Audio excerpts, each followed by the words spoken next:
Hello everyone, welcome to Tommy's Station.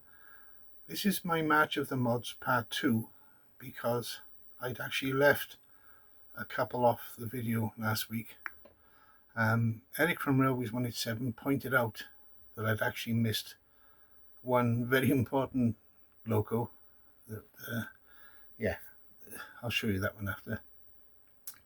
So basically, it's so hot up here, I've ventured up at night with all the windows open to cool the place down.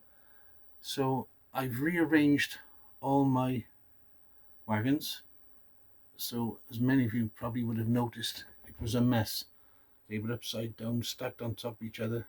Real horrible mess. So I thought I have to do something about that. So anyway, what I've done, I've put all my coaches, wagons, HO and AO in boxes. They're downstairs on the shelf. So when I want to use them now, I just take that particular box and bring them up. That's the simplest way of doing it. I have got drawers here. So I've got quite a few locos and coaches still in drawers. Let's see if I can, there we go. So that's some of my coaches. I don't know if this one is probably like a scrapyard. Yes, this one is a bit of a mess. These are, I need to rearrange this one. This is my box fan collection. American box fans. So anyway, I'm digressing. Let's move along. So here we have my collection of diesels. There's a couple of trams in there, and of course I missed out my Lima rail car. So of course I can't mention all of them, it'd take too long. So we'll just do a quick flyby. And as we come to the last three in my collection, I don't know if this camera's going to pick it up, but if you look at the couplings on the front, I've removed the decouplings, plastic decouplings, and I've replaced them with 0.8mm MIG wire loops, for want of a better word, and it really close couples the wagons now. These are on the front at the moment, but I'm going to modify the rears. So we'll just move along. Here's my Mahano diesels. I have 4 SD40s, Alcoa, S20, S8. Quite a different arrangement there. So here on top are my steam locomotives, and these are again my Mahano. The one on the left, again the light is not very good, is my Camelback. The one on the right is the Mountain Express, and then we got two, forgot the name of them. Anyway, up on top is my F9, F8, Pug, and then some 060s. And then moving back down again, here we have my HO steamers. Quite a different mix there. There's Lima, Fleischmann. Yes, there's quite a bit of a mix there. So then we're coming along to the Hornby and Bachmann locos, 00 gauge.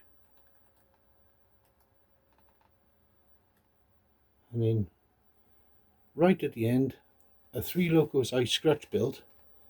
The one on the left is Lion, which please note, I made this before Bachmann and Hornby ever thought about it. The one in the middle is Rocket, with its cut down stack because it was to hitting my bridge. And then the blue one is Locket. Now, they were made during lockdown, so I call this one Locket. And that one, again, they all work. I featured them all, they're all runners. So basically, I watched the Rainhill trials, or the filming of it, and documentary, sorry, and I got quite interested and thought, wonder if I can make them. So I did. Now then, here we have my Dock Shunter, not Dock Shunter, 08 Lima. And again, I don't know if the camera's going to pick it up, but I've put my MIG wire coupling on the front of that one as well. And also on this modified Pico BR218, I put a D-shaped MIG wire coupling on the front of that as well. So when I put the air pipes and air lines and electrical connectors, that'll make it look a lot neater than having a big decoupling sticking up from it. And somebody asked me, I can't remember who it was, why is it called Tommy Station? Well, my hero was Tommy Cooper, and I used to do impersonations of him years ago, and in the local pub we had the Tommy Cooper Appreciation Society. Great fun. So anyway, here's one of Tommy's. You see this? You see that? That's a berry. You see that? That's Chuck Berry. Thank you very much. Right, so back to the plot. The missing link in my match of the mods is this little fella. Here it comes. It's my Class 47 lookalike Mini Me.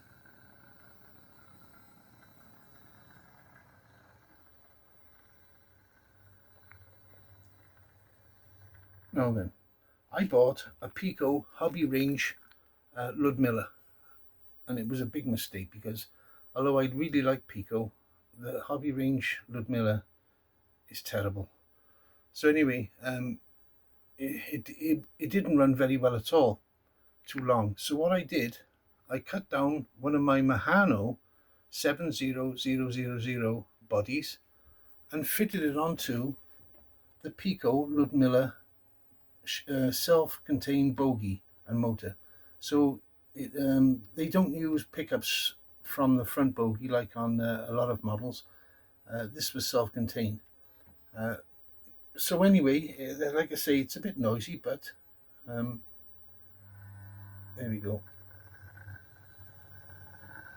This is actually the same motor that's in my Pico BR66 steam locomotive, which is quiet and quite good. Apart from all the gears, it's a very smooth motor, but this one, being 3-pole, it's just lumpy, noisy. So even if I managed to get it to run on my tracks, that Ludmilla, the Pico Ludmilla, wouldn't have been a success. Anyway, the body went on to live as my Lud Mini. I cut that body down and put it onto a Pico BR218 chassis. So here we go. It's a great little runner. Pulls well for what it is. I use it for track cleaning sometimes, putting my track cleaner. Okay, so now what we'll do is I'll set off this BR218 and explain about this one.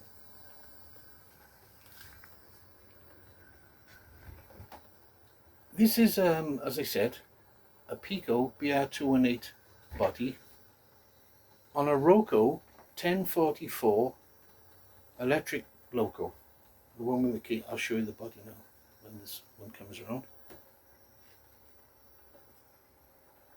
There we go.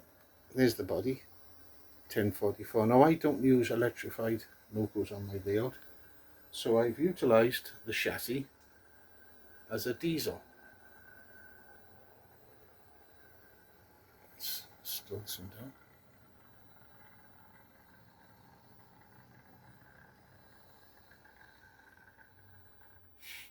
Now then, as Ernie Wise would say, you can't see the join. I've taken quite a bit of time measuring and double measuring and treble measuring to get the bodies. So slow this one down. And again, superb runner. Very heavy. The chassis are very heavy. All cast, no plastic. And again, the bogies are superb quality. Roco and Pico do make some amazing products. Like I say, the only one I've ever been disappointed in was my Hobby Range Ludmilla, which I think I paid £24 for. So as this turned out to be a little sort of novelty, I suppose. There we go. Off we go again. And the beauty of this one is I can take this body off very easily and attach the original body without any problems at all. The chassis hasn't been cut, modified or anything, neither is the body. It just happens that the Pico body fits very nicely onto the Locos chassis.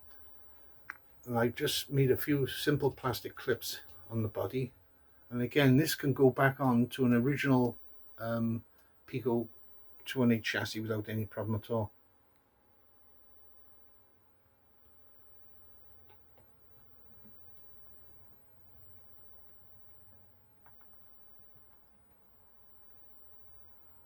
There it comes.